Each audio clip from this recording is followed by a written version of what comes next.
Today, we're visiting the small town of Gurabo, Puerto Rico, about 13 miles straight south of Trujillo Alto and almost 24 miles southeast of San Juan. We'll visit an old bell tower and clock dating back to 1900 that's only one of two of its kind in the world. We'll visit a sports museum where the figures are so real that you'll feel like you're part of the game. We'll visit a school dedicated to Luis Muñoz Marin. Remember him from our last video? There, you'll learn the history of this wonderful town through paintings that rival those of the world's best museums. We'll have bread made in a brick oven that's 125 years old at a bakery that's even older than that. We'll visit one of the most beautiful squares in Puerto Rico. And to top it all off, we'll go up a 149-step stairway at a place called El Cerro that tourists climb all the way to the top just for fun. All that and much more in today's episode of 5 must-see things in the town of Gurabo, Puerto Rico.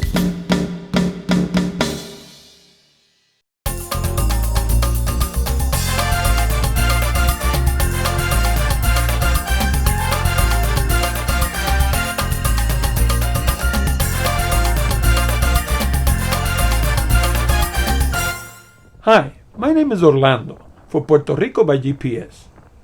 Many people ask me how I do these videos, and there are only 2 ways.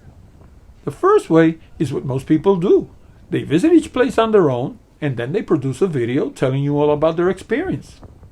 Way number 2 is when someone from the town actually shows you around. Anyone can do number 1. In fact, those are the ones that you mostly see on the internet. But when the townspeople actually take the time to tell us all about their city, well, they get the chance to influence the final product before it's too late. This video was of the second variety. And in case you're wondering about the background, that's the Gurabo River back there. The easiest way to get to Gurabo, if you're coming from Isla Verde, is over the Teodoro Moscoso Bridge. If you're coming from Condado or Old San Juan, your best bet is through the Minillas Tunnel. Either way, you'll end up on State Road 18 going south. Stay on the left 2 lanes.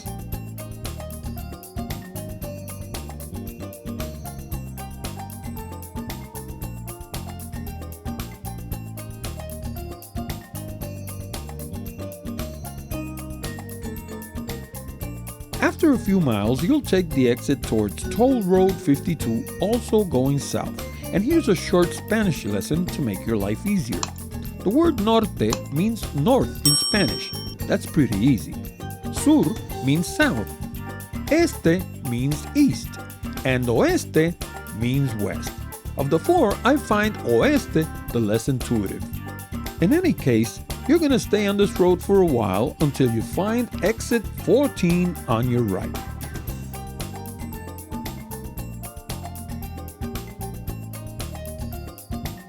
That will put you on State Road number 1 going south. Take the middle lane, go under the bridge, and take the exit towards the town of Humacao. Now, you'll be going east on road number 30. Take the middle lane. By now, you will have probably noticed that roads in Puerto Rico aren't in the best of conditions. Many times you'll see construction sites that span for miles full of orange markers and no one working. That's what corrupt government and one of the largest financial crises in world history will do to a country. But hey, let's go to Gurabo. Continue on road number 30 until you see exit number 7. And here's another Spanish lesson. The word salida means exit. And finally, you must have noticed that distances in Puerto Rico are measured in miles, but mile markers are expressed in kilometers. I have an entire video on the weird aspects of driving in Puerto Rico. You can find it here. After taking exit number 7, stay on the left-hand side until you reach the first intersection marked Gurabo Centro. Turn left and continue straight until you reach the traffic light. Turn right and you'll be on Road 189 going east. Continue until you reach the corner with Calle Santiago. That's Santiago Street in English. Turn left and you'll see San Jose Parish on your right-hand side. Gurabo is a small township that covers an area of 28.28 square miles. The town itself is even smaller, with only a few streets belonging to the original settlement. However, don't let this fool you. There are plenty of interesting things to see here. One thing that was a pleasant surprise was that they have their own tourism department, and it works well. Some larger towns either don't have one at all, or the one that they do have is hardly functional. You can find the Gurabo Tourism Department at the corner of Road 189 and Calle San Jose. If you haven't figured it out by now, the word calle means street in Spanish, and instead of going after the name, it goes before it. The Gurabo Tourism Department even has guides that conduct tours in Spanish or English. For more information, call 787-712-1100. And remember what I was telling you at the beginning of this program about how I actually make these videos? Well, I wrote an email to Mayor Rosachelli Rivera Santana letting her know that we'd be covering her town during the following days. I also asked her if there was someone who could show us around. To my surprise, she answered the very next day. On the morning of December 8, we met with Mr. Rubén Santos, who spent most of the day with us and showed us every aspect of this beautiful town. Rubén turned out to be an amazing guy, who's an accomplished and prolific painter, the town's historian, and an all-around expert on all things Gurabo and Puerto Rico. He was also an amazing host who went out of his way to show us every aspect of this great town.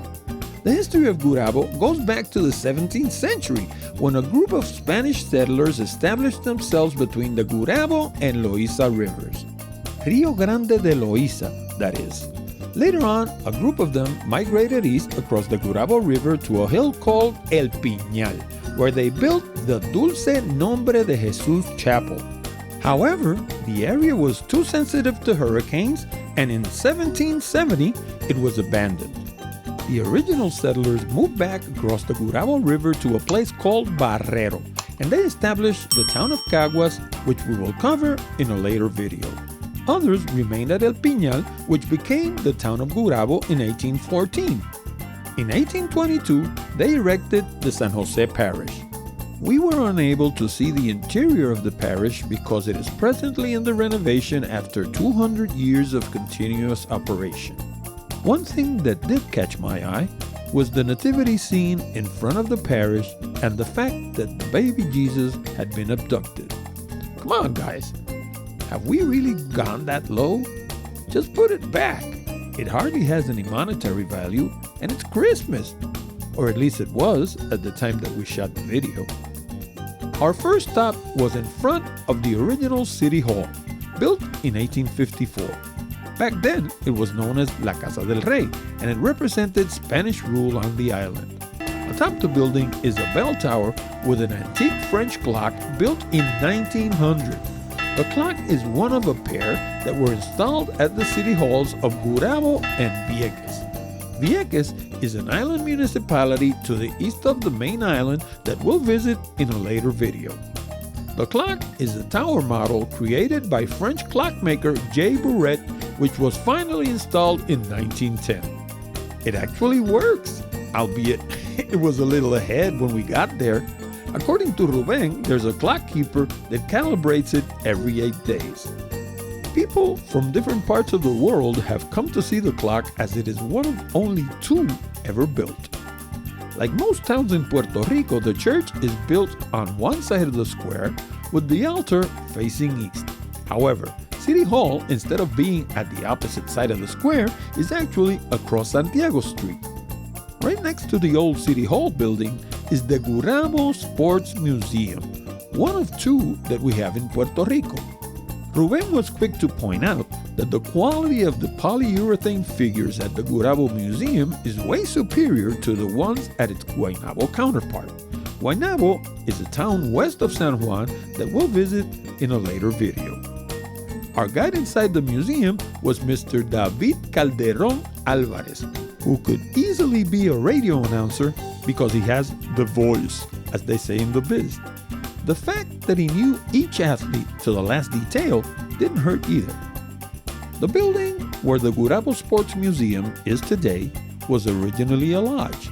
Later on, it became a bank. Hence, the original vault is still in use today to keep the museum's most precious pieces and Olympic medals. Walking through the museum is like stepping through history. Dozens and dozens of Gurabo's most accomplished athletes are presented in such a way that they seem to be alive. The degree of detail is simply mind-boggling. The coverage starts with the island's original Taino population and ends with modern-day heroes. Even the staircases that I mentioned during the introduction serve a practical purpose, as athletes from the Ana Geméndez University campus nearby use them as a training ground for their track and field runners. Going over every figure in the Gurabo Sports Museum isn't the purpose of this program. You can do that on your own when you visit the place. What I can say is that the figures seem real, really real. Some are local athletes that left their mark in town, while others are island and national celebrities. All are presented doing what they actually did, and in an environment that adds to the visitor's experience. On the top floor of the museum, there's a staircase leading to the roof. From there, we crossed over to the town hall roof, where we had a chance to see the mechanism of the old bell tower clock. We also got a bird's eye view of the town square with its carefully groomed ficus trees. Upon leaving the Gurabo Sports Museum, we crossed over to La Plaza de los Próceres, Hero Square if you will, which is one of the nicest in Puerto Rico. It has 4 statues, one on each corner, including Luis Muñoz Marín. In case you're wondering why that name keeps coming up, it's because many Puerto Ricans still consider him to be one of the best governors of the island. The other 3 heroes are Jaime Serrano, former mayor of Gurabo for 30 years, Luisa Ferré, former governor for the Statehood Party, and Ángel Vieira Martínez, former Speaker of the House of Representatives of Puerto Rico. After leaving the square, we walked over to Pan Carrasquillo, a family-owned pastry shop established in 1903 where everything is made following artisanal methods in a brick oven built over a century ago. The bread is the traditional pan de agua, known to most Americans as French bread, but it has a particular texture that's unique to Pan Carrasquillo. The outside is firm and crisp, but it doesn't break into thousands of crumbs when you bite it. The inside is soft and delicious, with a taste that can only be achieved in a brick oven. The bread was so good that now my wife and I take a detour every time we drive close to Gurabo just to buy bread at Pan Carrasquillo. From there, our next stop was at the Gurabo Culture and Fine Arts Development Center. Originally, it was a public school built in 1948 and named after, you guessed it, the governor Luis Muñoz Marín. Marín found it to be boastful and asked for the name to be removed. The name had been embedded into the concrete, so it was never physically removed. However, the name of the building was changed to Luis Muñoz Rivera, Muñoz's father. After the death of Luis Muñoz Marín in 1980, the school was once again named Luis Muñoz Marín. In 1986, the building ceased to be a regular school and it was converted into the Gurabo Culture and Fine Arts Development Center. On the second floor, there are 4 enormous paintings that make up the Gurabo Bicentennial Hall. In Spanish, La Sala del Bicentenario del Municipio de Gurabo. Gurabo is the only municipality in Puerto Rico that has such a hall, and I suspect that it's because Gurabo is the only town with someone like Rubén Santos. That's right, the guy that painted those marvelous pieces was actually standing right next to us. After leaving the Gurabo Bicentennial Hall, we finally went to the famous El Cerro. El Cerro is Spanish for the steep mountain, which is exactly what it is. As Gurabo kept growing, more and more settlers arrived to work the land. Many of those people weren't even settlers. They were actually slaves. El Cerro is a poor community, and it has always been. The land was granted by the town's rich people so that the poor people, mostly freed black slaves, could establish their homes. There was no sanitary plumbing, and most houses were rustic shacks. The famous steps that are so popular today were actually built in 1948. Before that, there were unpaved streets that became mudslides in the rainy season. Many tourists make the trip to Gurabo just to climb the famous steps, but now you know better. There are many additional things worth exploring in this wonderful town. Then, if you still wish to climb the steps, be forewarned of the following. There are 149 steps to the very top, so bring comfortable shoes, a wide-brimmed hat, sunblock, and plenty of water. And if you have heart trouble, don't even think about it. Second, don't go it alone. Like many other cities around the world, Gurabo has its share of crime, so consult the Gurabo Tourism Department before venturing into the Cerro area. And then there's the food.